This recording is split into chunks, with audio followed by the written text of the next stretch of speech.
Bishara, and I have the pleasure of moderating the panel discussion that we are about to have.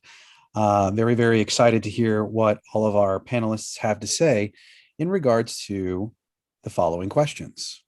As the world changes, has theater evolved with such changing times? What is the artist's point of view in the practice of art in this changed world? So I would like to kick things off first with Dr. Ray. Dr. Ray, I hope you're doing well. And I would really love to hear some of your thoughts in regards to the questions that I just posed.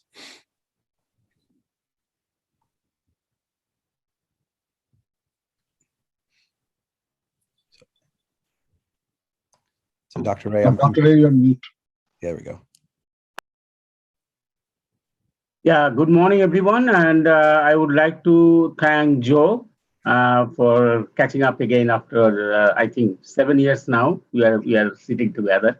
Mm-hmm. And I would like to also thank Arijit, the chair of Spotlight and SATF Spotlight version, to have a wonderful beginning yesterday as a first day, and giving us opportunity to come back again. And this time, things are a little different because now we can have a perspective globally, having Dr. Sudipto Chatterjee with us today. And that was only possible because of this pandemic situation. So with a positive note, as a theater worker, we are always talking about positive things. We don't want to go back and look back and bring up negatives. I would try to bring up, to begin with, some positive aspects of what we have gone through for the last 1.5 years due to this pandemic. As you all remember, when we sat together last year for this similar event, we talked about what we can do to bring theater in life and keep going with theater, because we cannot stay without theater. This is our life. So we try to discuss about different ways we are doing things. Here in the United States, we got some perspective from Dr. Richmond, from the academia point of view. We got some aspects from you, Joe, what you are doing in Ohio with your theater group. And I shared my experience, but all were virtual. And we are not, if you ask me, were we happy the way we are doing things? I was not 100% happy, but we had to keep going with our life. We should not stop here. But things started changing now as we are transitioning from virtual to live theater. And the positive aspect I was trying to tell you that we learned a lot about using technology in our virtual theater, which can be brought into our live theater. Okay, and one of the aspects I will discuss in detail later on, what I saw Sudipto's production yesterday, I don't know if you all got a chance, and this is something I found, that innovation, using technology, how can it be brought into theater, okay, which was virtual, but I never felt myself that I'm not looking at a theater on stage. I felt that it was on stage in a different way. And maybe the same concept you can bring up and merge with our live theater this time. So there are a lot can be discussed about that. And I looked at Sudipto's presentation, which he's going to present soon, and which will bring up a lot of thought-provoking discussion today. And with that note, I will open the discussion and try to listen from others. Thank you so much. Well, you touched on a presentation that we are all looking forward to seeing. So, Sudipto, the floor is yours, sir.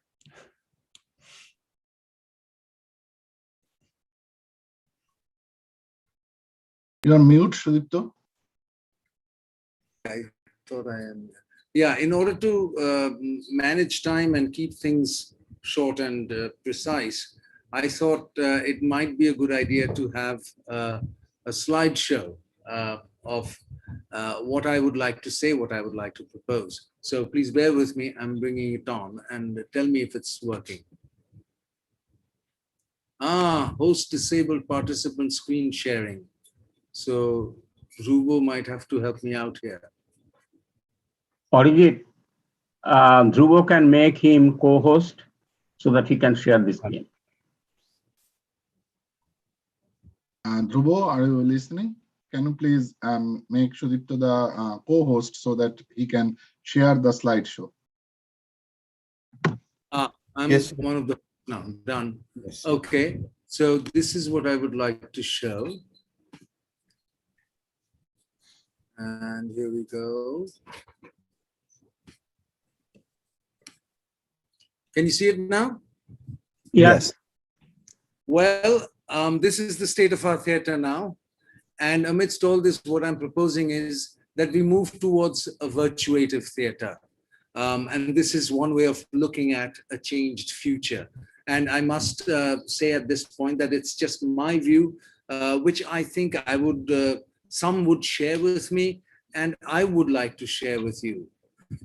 This is what we were doing, you know, active, busy on stage, dancing, flexing our muscles, twirling, doing all kinds of things. But then it turned into a lot of head scratching, crying, and questioning, because things had changed and things were moving towards this, and with the villainous eyes of the pandemic staring us down. Okay, so we have this pandemic situation right now, but are we going to accept it? Are we going to let that rule us rather than us rule it? My answer is very clear. And I think you would share with me this idea of trying to negate the pandemic. I mean, humanity has seen many such pandemics in the past, and we have managed to overcome each and every hurdle and keep our art, the artistic side of social evolution going. And that has always been the case. That will continue to remain the case as long as the human race is still around, or so I believe. All right, so one thing is very clear: we are all in it together. In like it or lump it, whether it's the first world or the third world, I don't even know whether those terms are in vogue any longer, perhaps they're not.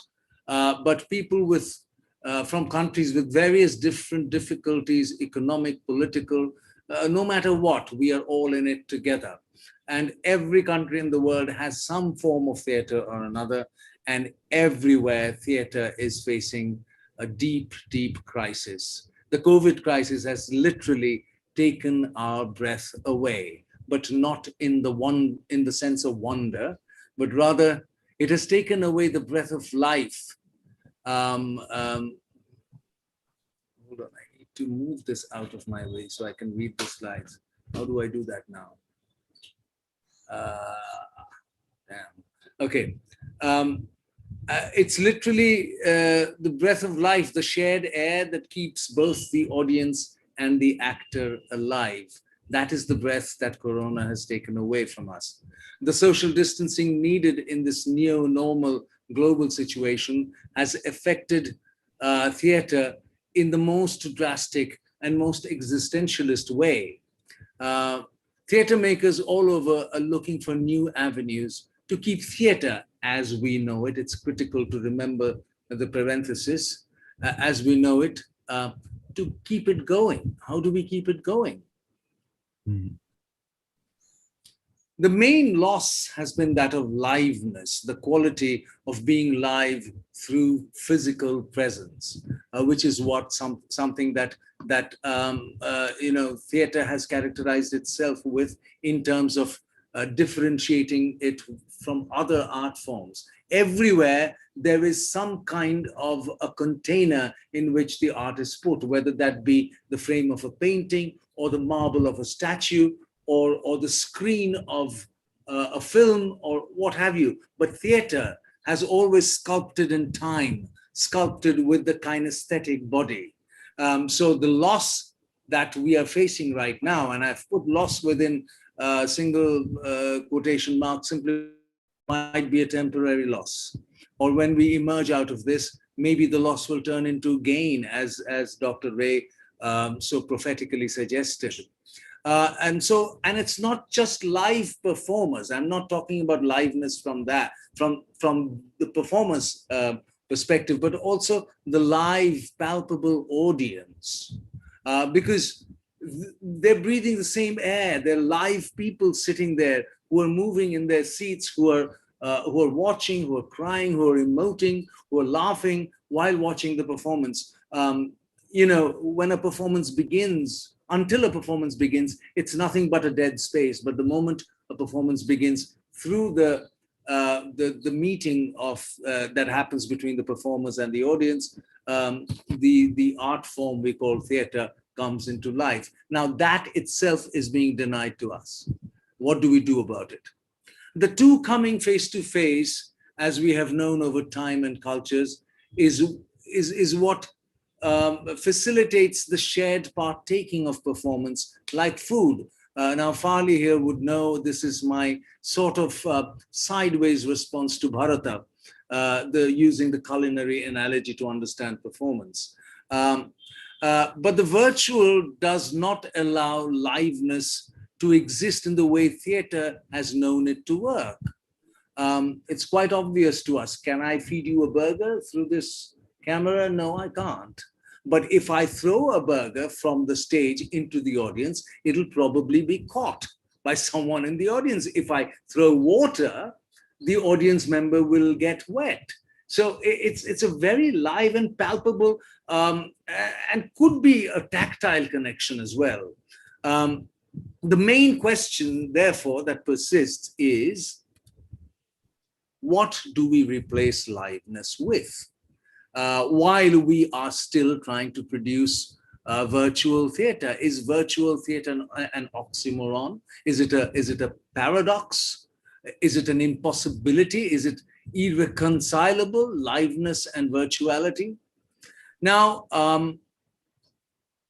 the question of liveness is complicated.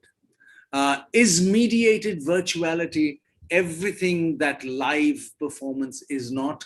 Please mark the adjectives here: mediatized and live. Mediatized versus live. We are willy-nilly getting into a binary of sorts. Does the presence of live bodies in one form, I can't read this bit. Could someone read it for me? Does the presence of live bodies in one and mediatized images in the other make them opposites? The other make them opposites. It's a question that does come to our mind, and I have personally faced it both within my own head as well as from others, even as I was making the Death of Mr. Government, which you saw yesterday. Philip Auslander, a major performance theorist, has resisted oversimplification and strongly argued that, and I'm summarizing here, liveness and mediatized performance are not simply ontological opposites. We are tempted to make that oversimplified equation that, you know, you have live performance, you've got mediatized performance, and never the two shall meet. Probably it's not that simple. That's what Auslander goes on to suggest, and Auslander has been rebutted by various other scholars, and there's been a debate raging. Live and virtual or mediatized is an apparent binary that is flimsy at best. We can't hold on to the binary. Binaries are always some kind of redaction, if not a reduction. So it exists because we make it so. Why do we make it so?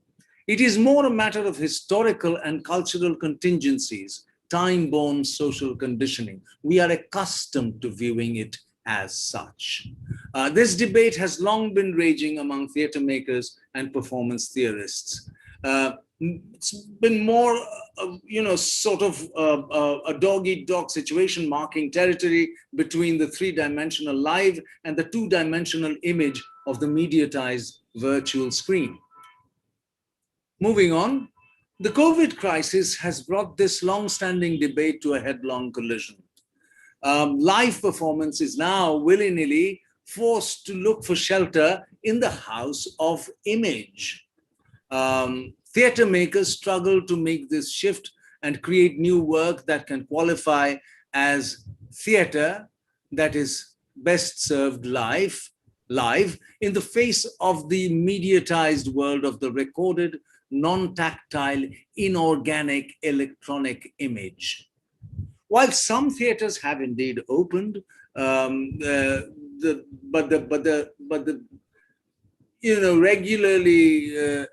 regular arrival of the different waves of the pandemic, the different variants, is putting paid to any long-term plans. As any theatre producer would probably know what I'm talking about. Every effort you make, in a few days, you might have to pull down the curtain to shut down again, and then rethink, rejig everything all over again. Under these pressing circumstances and depressing circumstances, we are staring at the blurry face of a new emergent genre that lies somewhere between the live and the virtual. Now, again, I'm temptingly close to another binary, but the moment I call into effect the term between, I'm talking interstitially. It's to use an Indian word, sutra, which is the root of suture, as we know. So it's two pieces of cloth that have been stitched together, but we are locating the force of the performance somewhere in between those stitches, the stitches between live and the virtual, where visuals will stir up the audience in ways hitherto unknown or perhaps less known, that evoke liveness, if not entirely compensate for the lack thereof. I have personally tried to do it in The Death of Mr. Government by making dramatic moves in the camera, dissolves, and trying to give it a sort of momentum that moves it somewhat like a play that begins at a certain hour, builds its own momentum, and ends at a different hour. But it's that continuity that, call it the Freytag pyramid or whatever you want to call it. It goes through that theatrical dramatic structure and arrives from point A to point Z.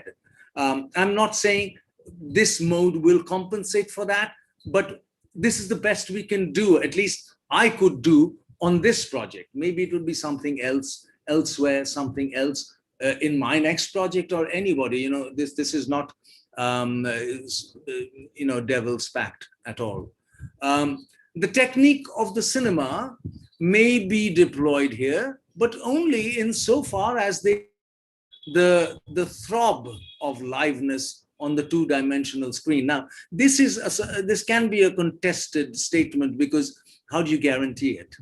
There are no guarantees. All we can do is move towards a guarantee and try to find ways, in our own ways, of aesthetic strategies that might transfer and retransmit that transferred impetus of live performance through the two-dimensional screen. Now, this is all subjective, all subject to questioning and clarifying and exploring. But these are just ideas I'm positing within the brief framework of this discussion as a takeaway, perhaps.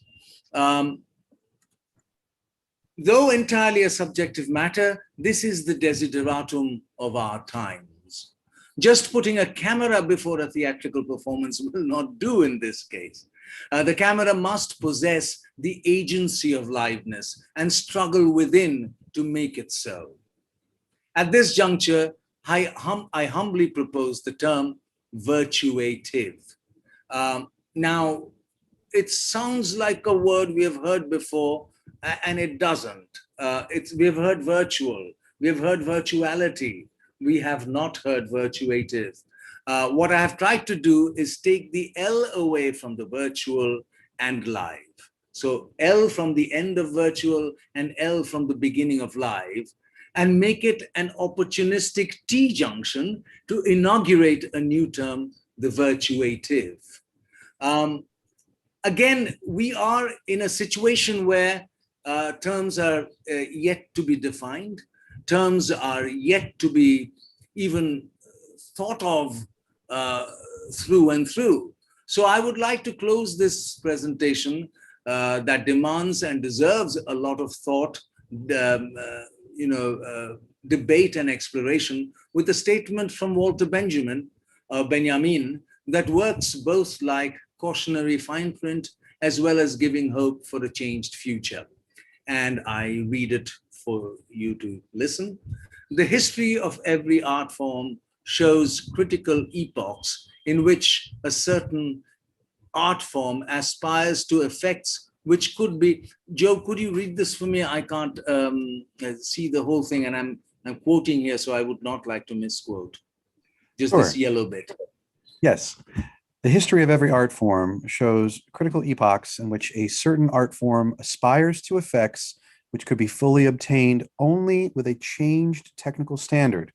That is to say, in a new art form.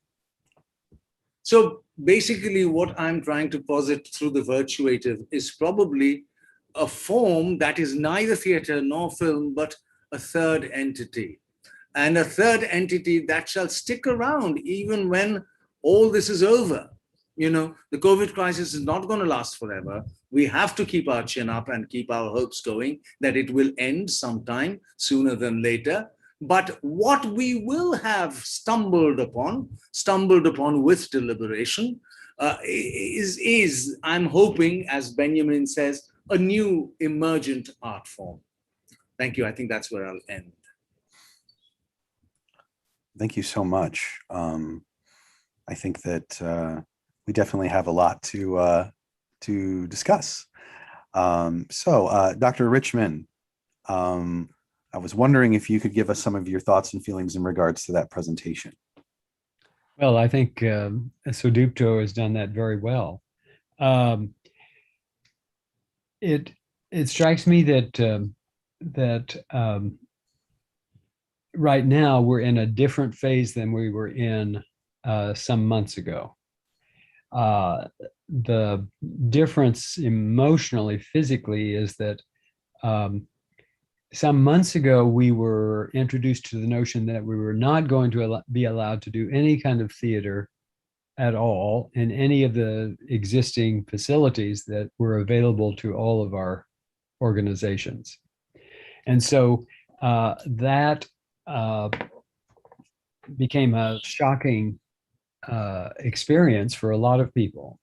All of the loss of income for the actors and the playwright and the directors and the technicians and everyone who was working in the theater basically came to a standstill. And so in trying to rethink that experience, I can only say that I thought that everyone was sufficiently scared of the possibilities of being either dying or being put in a position where you physically would not know from day to day how long you could live. And so artists all over the world were in a quandary as to what goes on. And it put a great deal of people out of work and eventually people who had to turn to other occupations to survive. So that was one stage. And the next stage, it became a hopeful, well, maybe we'll open soon. But the problem is that the authorities, the administrations decided that soon meant that we were down the list of the soon part, that restaurants and all sorts of places that were not art were allowed to open, and consequently to begin to come back to some sort of normal experience.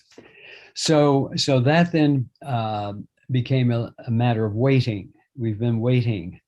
We're sort of waiting for something to happen. What's the next thing that's going to happen?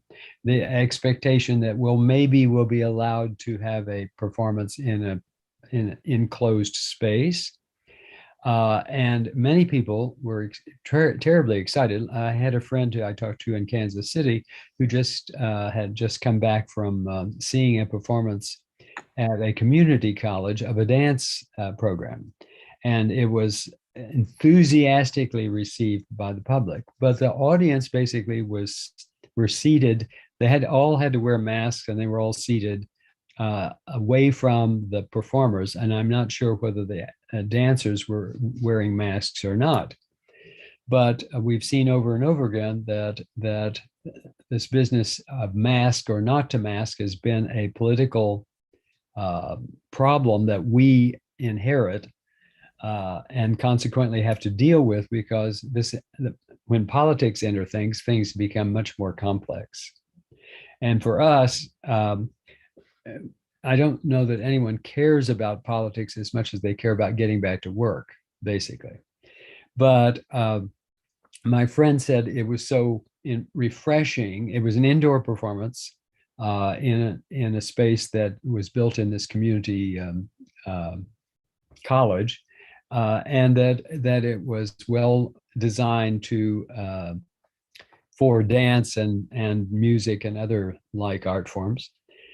And interesting that he noticed something that happened last night on the stage, and that was some sort of as the stage was across right in front of me, he was looking, and he saw this thing run across the stage, and it was electronic something or other that was going back and forth during the dance concert, which suddenly became the object to look at, which raises the whole issue as are we when we get back to some sort of normality, are we going to then see anything that looks something different from what we expected before going to happen to us to draw us in and make us think about what we are personally interested in?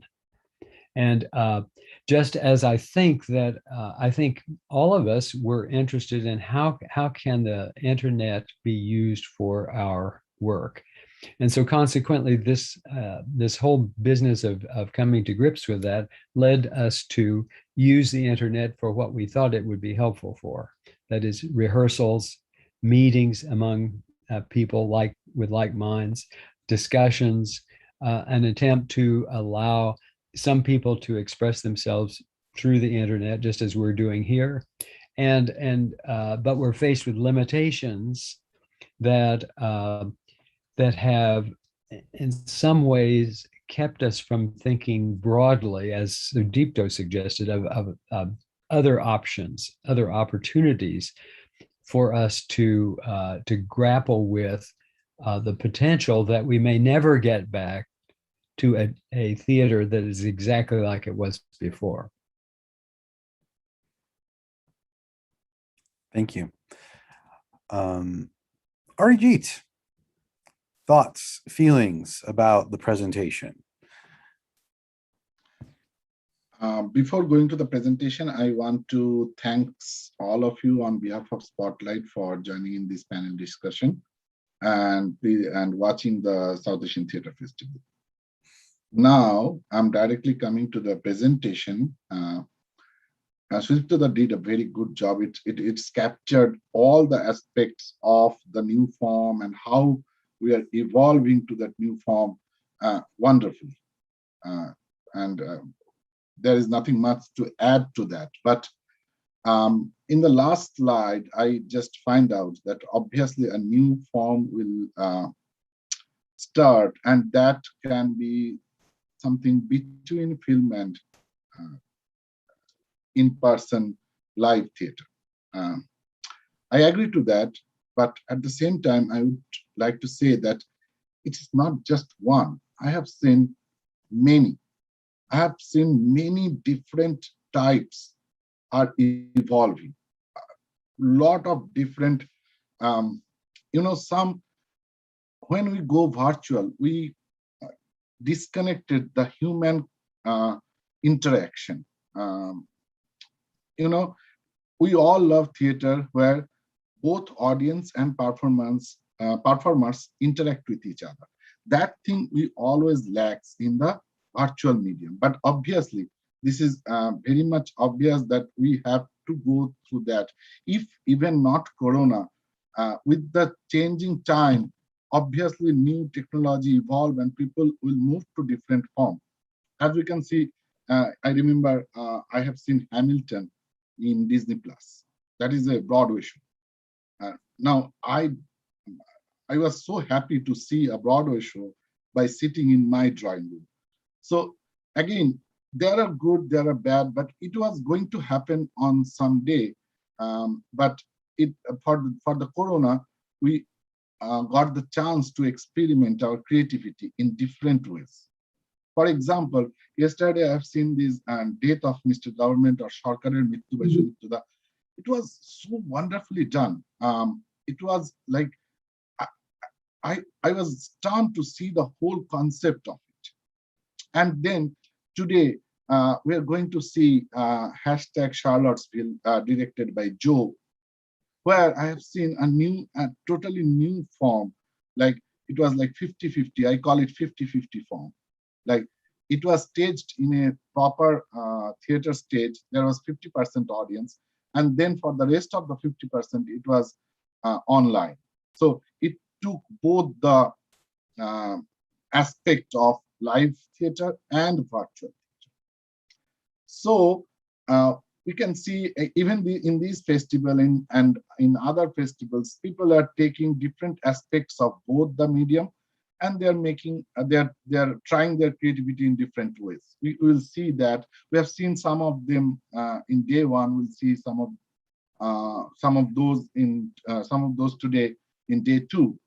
But again, I agree to that that obviously we are going to evolve in different form of storytelling. I would say storytelling, but all the original forms will also stay. That's my gut feelings. Like when the movie came in the world, a lot of people thought that maybe the in-person theater, stage theater may be affected and it will go away, but it is still exists. It still exists, and it is doing good. Maybe not that good before film came, but it is doing good. And even a third form will come. All the other forms will also stay. That's my feelings. You may agree or disagree. On that note, I don't want to continue any more in this topic. So Joe, I have a question for you. You are a moderator, so you are asking question to all of us. I want question. Okay. So obviously, I want to know your view regarding the presentation. And I also want to know the way you come up in your Abbey theater, like that 50-50 way I was just telling. How you are doing with that particular form, how you are doing both online and in person together. I want to know your experience as well. Great. Well, thank you for asking. I thought the presentation really encapsulated what we are going through as artists in the world that we live in now. I also thought it was really fascinating to get the feedback from Dr. Richmond about what's going on and where he particularly lives. And that's what's also so interesting is that this is really a geographical thing. Depending on where you are, and what we are allowed to do based off of our governments, whether it's state-based or county-based, or in my case, I actually work for the city of Dublin, Ohio. I am a government employee on the city government level. So a lot of what I do is predicated upon the rules that exist for me. And so once 2021 came to be, I was provided the opportunity to open my theater in a limited capacity. And that meant that I could have 25% of my seating capacity available, which was 50 seats. So with that in mind, some things that I was going to do as pre-recorded, I decided to do as a hybrid. So I could have people in the seats, socially distanced, all wearing masks, but I still wanted to be able to have the opportunity for other patrons to bear witness to it. So how do we do that? Well, we had already been set up because of the pandemic taking place, really hitting Ohio in March of 2000. We were prepared. So we have 4 HD cameras and we set them up in different places. So basically what we're doing is we're directing 2 different things. We're directing something that will work for a live audience, but also containing it enough. So our 4 cameras, we can switch between those 4 cameras. So someone at home can feel like they're having the same substantive experience. But it really is almost putting in the work that's the equivalent of two different productions. So when something works, I have to make sure I'm looking at it with my naked eye and then going back and looking at the footage to see that it also works for the at-home viewer. Now, that is not something, now we vary, right? Depending on the project, depending on where we are, right now, my theater is open to 50% capacity. I had the opportunity to open it full. I did not feel safe with that. So now 100 people per performance can bear witness to what's going on in what feels like a live atmosphere. That being said, with hashtag Charlottesville, we had people watching from all across the world on the live streams.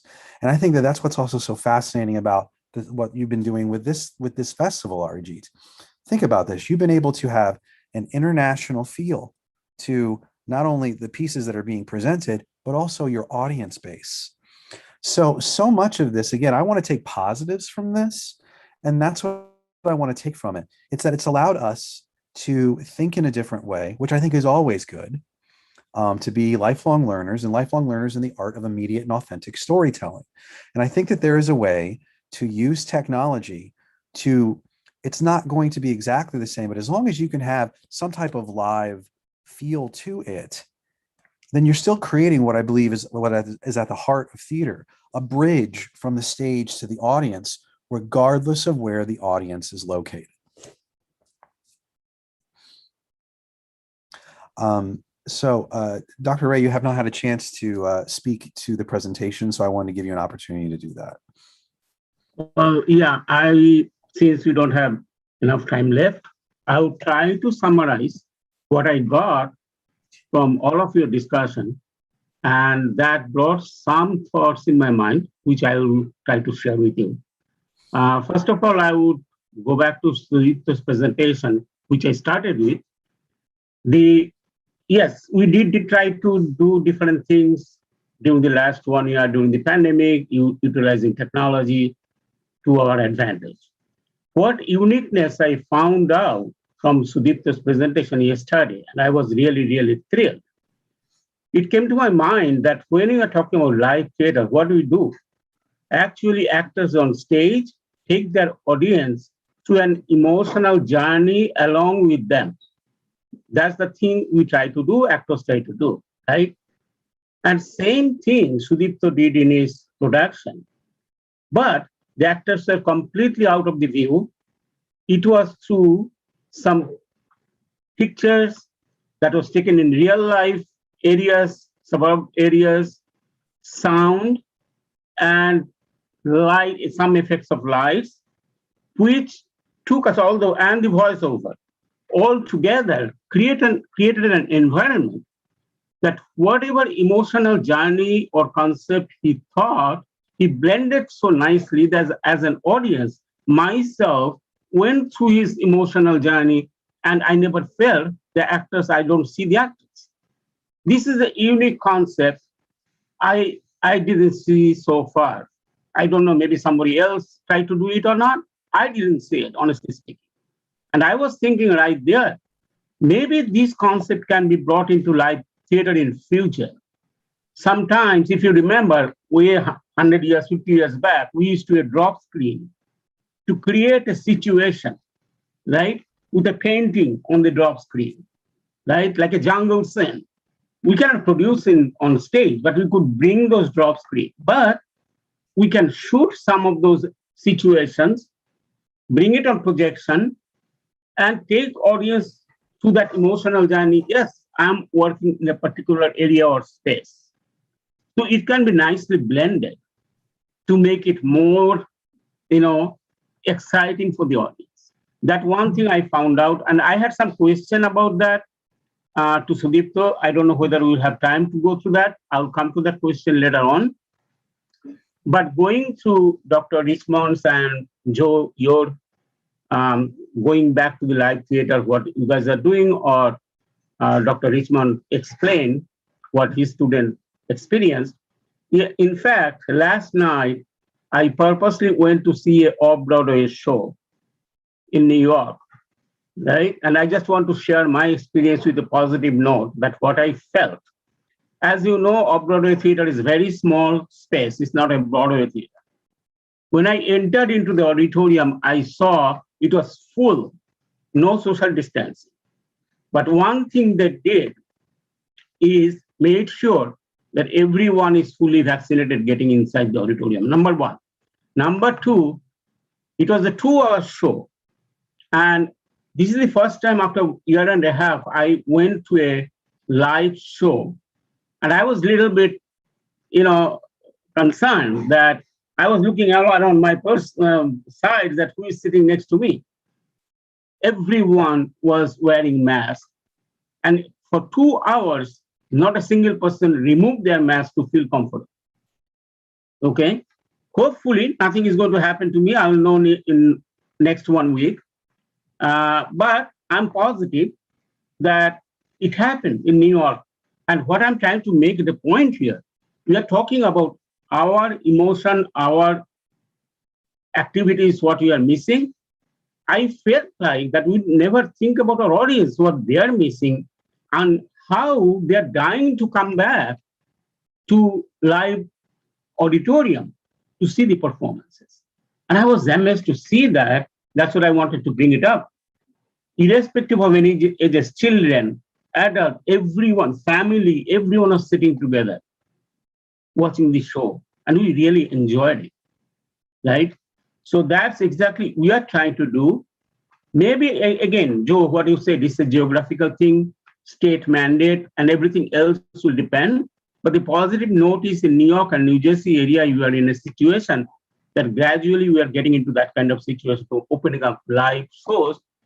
As South Asian Theatre Festival will happen in December, we are planning to do it in the same way in December 11th and 12th.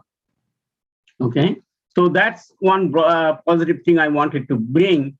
What I said, transition between, virtual versus live, moving forward. If we have any time, I will ask one question I have to Sudipto.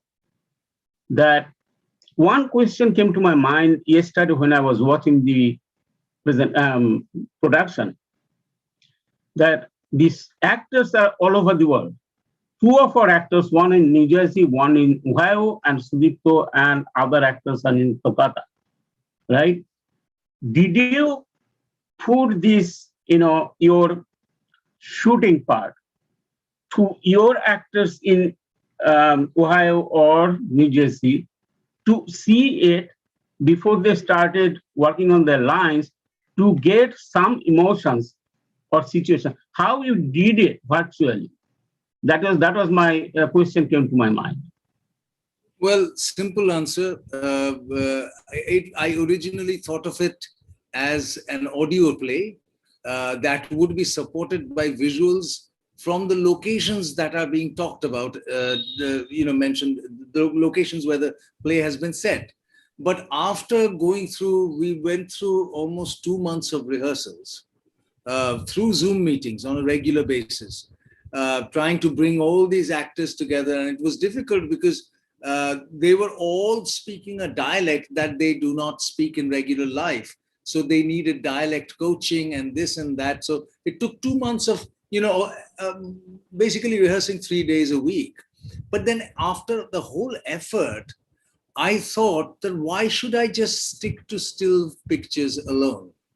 What if we do this, something that at least in my immediate memory, I don't recall anybody doing it, that you hear the voices, you see the places where the voices are, whether those characters are supposed to be speaking those words, but the characters themselves are not there.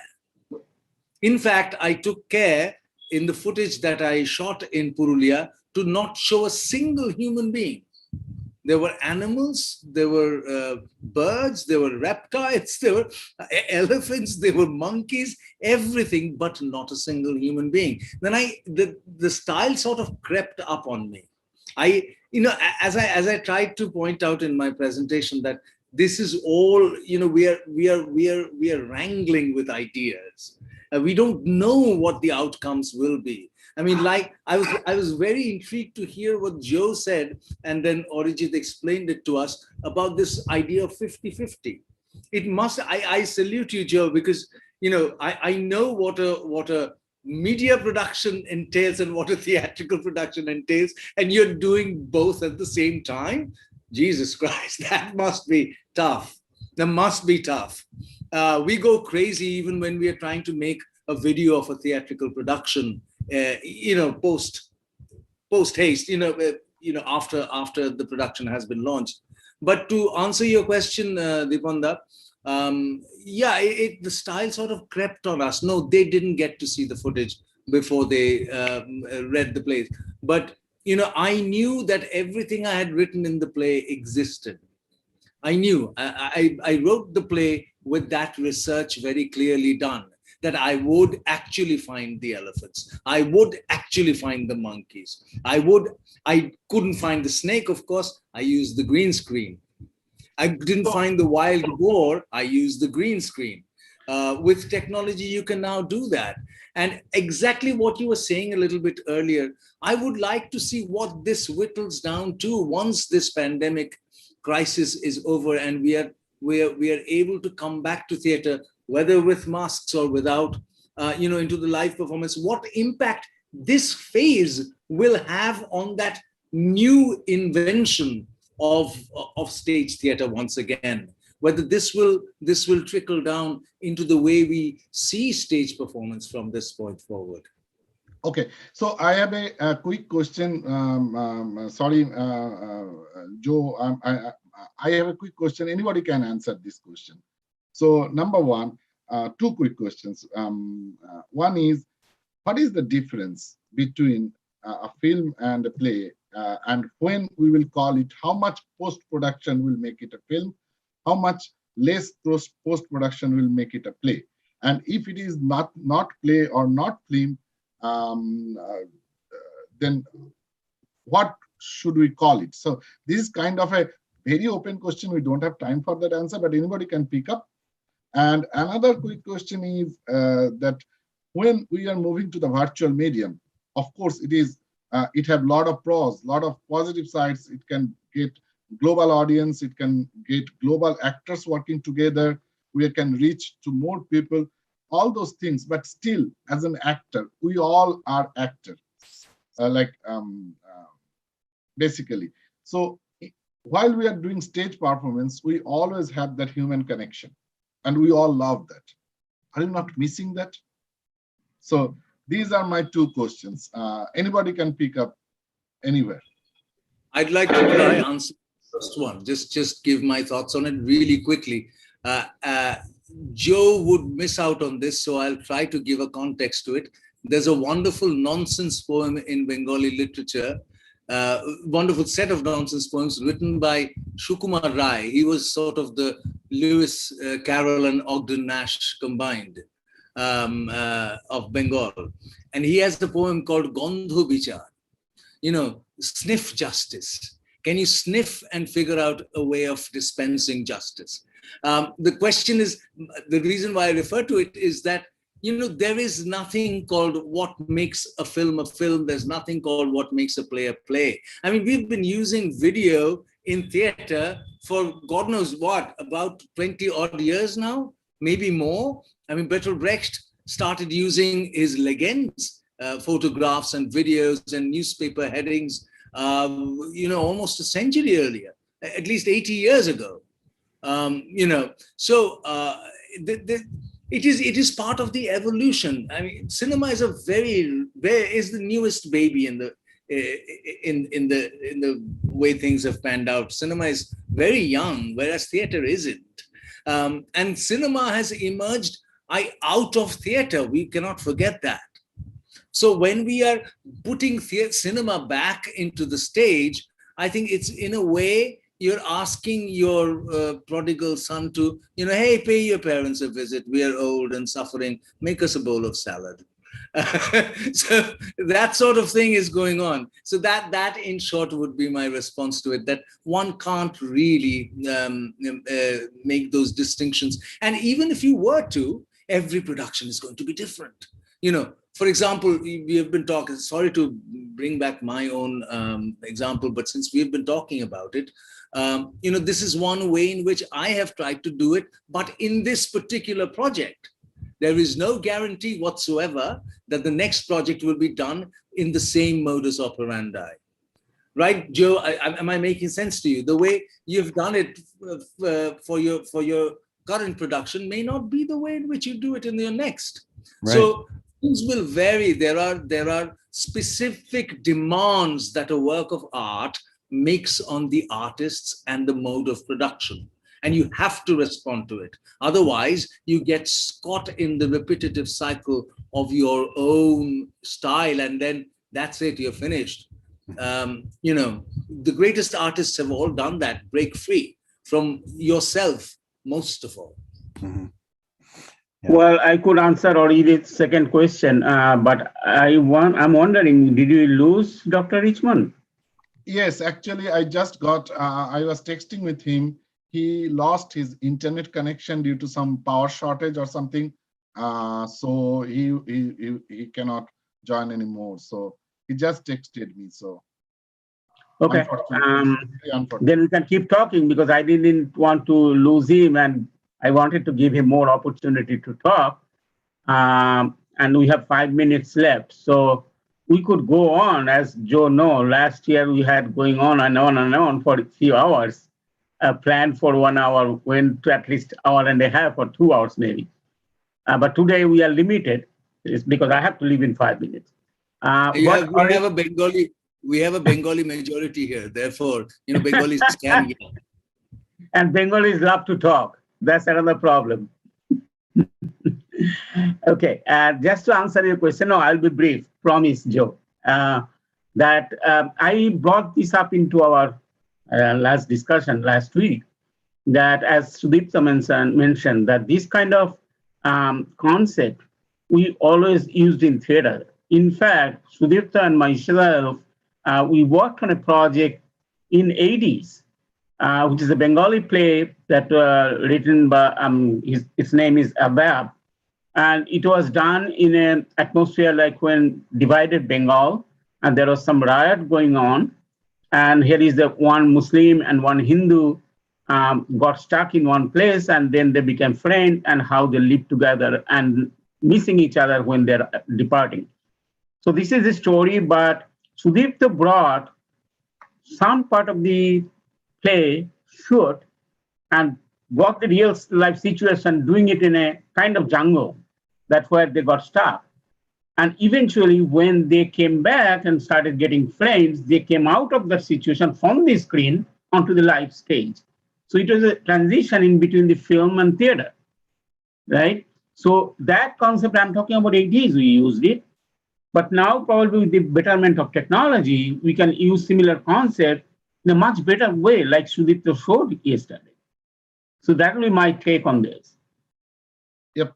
But to answer my second question, Joe, it is like directly, since you are not talking much today, so I want your point of view or your perception on that human connection, losing that human connection.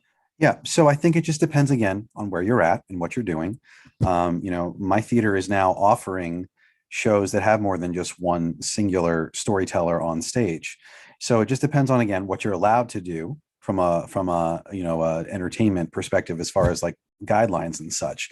But even if it was just a singular actor on stage, there still is that level of connectivity, because to create that piece, it takes a village. It takes a village to put on a production. So you have the director, you have the people doing the camera work, you have the people doing the lighting work. It's still a shared experience. It's all about perspective, okay? And understanding what it is you're trying to accomplish with the story that you are attempting to tell immediately and authentically. So I think that even though, in the piece that Sudipto did, there was still a shared experience that was going on there. Do you miss that connectivity with the audience in the moment? Yeah, I guess that you could say that. That also depends on each individual. The beauty of what we are doing is this, right? So, a great man, Shakespeare, said, suit the action to the word and the word to the action. That is what we're all trying to do as theater artists right now. We have stories that we want to tell. How can we tell them? Well, there's different mechanisms that we can use. As long as it suits the story that we are telling, then by all means that we need to suit our actions as producers and directors and storytellers to that word. And I think that that's the most important way to look at it. Not so much focus on what it is that we don't have, focus on that we still have these opportunities to tell stories immediately and authentically, and use everything that we have within our power to still tell those stories. I think that's the bottom line. That is the bottom line. We have to tell the story. And with time, with technology, with pandemic, with all the obstacles, we will overcome, and we will tell that story in our different creative ways. Yeah, Sudipto, you are telling something. No, I was saying necessity is the mother of invention, as we all know. And hell yes, we are in a time where we really don't know from day to day where we are heading. But, let's give it a positive spin. Let's look at the silver lining and think in terms of how it is bringing out, impulses that are taking us to uncharted territory, where no man has gone before, as Captain, what was his name? Captain what? I forget. Star Trek. As you say, or Captain Kirk, or Jean-Luc Picard, where no one has gone before. Well, anyway, so let us indeed look at this as an opportunity rather than a depressing moment, a dip in the graph of theatrical history. Let's not look at it as that. I mean, theatre has faced far more serious adversities in various countries before, where, like look at Cromwellian England, the theatres closed down for almost 2 decades. Look at Mao's China during the Cultural Revolution. All that whole country did was just 8 operas. That's all they harped away on. We are not in that situation. We are being pushed to the wall, not to close down, not to close shop, but rather to open new shops. Right. It's exactly like instead of selling from the marketplace, we are selling online. And here it goes on. It opens up newer ways of human connectivity, newer ways of interaction, and let's make the most of it. Perfect. Well, Sudipto, I want to go back 70s in Kolkata, as you remember, that how for political reasons theaters were closing down, and we had to close our activities. We went out and started doing activities in outdoor instead of auditorium, because we are not allowed to get inside the auditorium due to our concept of political theater. So I still remember those days. People died because of that kind of presentation. And you remember that incident that happened in Karjanpur. So I still remember those days. And at that point of time, when I was in Calcutta, I never thought that I would be doing theater again. Here I am talking about positive outcome of epidemic. So I think that you are absolutely right. Yeah. We can't forget Safdar Hashmi, for example. Exactly. He died while performing. Yeah. Yep. So Joe, want to conclude, since we are in the link of time, we have to start our day 2 of South Asian Theatre Festival, and we have excellent lineup like yesterday, today also. So please see. After the Spotlight's journey, we have our first play today, and that is the play we were talking about, 50-50. And so hashtag Charlottesville, directed by Joe, and it was done in the stage with a lot of different cameras. So yeah, we want to conclude. And again, thank you all for watching the South Asian Theatre Festival. Enjoy day 2. Yep, Joe. No, so I just want to echo what Arijit said. Gentlemen, it was a pleasure to speak with you today, hear your thoughts and feelings about the world we live in now and the theater that we're trying to make in the world we live in now. So thank you so much for your time. It's always a joy for me to have the opportunity to moderate for the festival. So thank you. Thank you. Joe, again, it's a pleasure to have you, and hopefully I cannot tell to Sudipto about this, but I'll definitely see you next year, live panel discussion. And I would like to thank Spotlight and SATF for giving me this opportunity, not only to be a participant in this panel discussion, but to showcase my work. It's really, really important that we support each other in the experimental work that we are all doing. On that note. Thank you all. Thank you.